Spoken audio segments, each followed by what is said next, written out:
تو ایسے دشمن جو خفیہ طور پہ آپ کی جڑیں کاٹ رہے ہیں، ان کے لیے آپ نے یہ 770 مرتبہ زوال کے وقت ان کا تصور کر کے، اپنے مقصد کا تصور کر کے، آپ نے نام نہیں لینے، یا اللہ پاک جو بھی ملوث ہیں ان کی طاقتوں کو نیست و نابود فرما دے، طاقتوں کو ختم فرما دے، تباہ و ہلاک فرما دے، اور جو جنوں انس کے اندر وہ آپس کے معاملات ان کے جڑے ہوئے ہیں،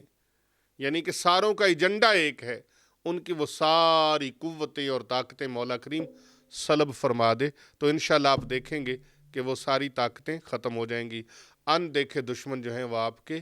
ملیا میٹ ہو جائیں گے۔ آپ نے 770 مرتبہ یہ عمل کرنا ہے، یا مذل کل جباری، یا مذل کل جبارن انید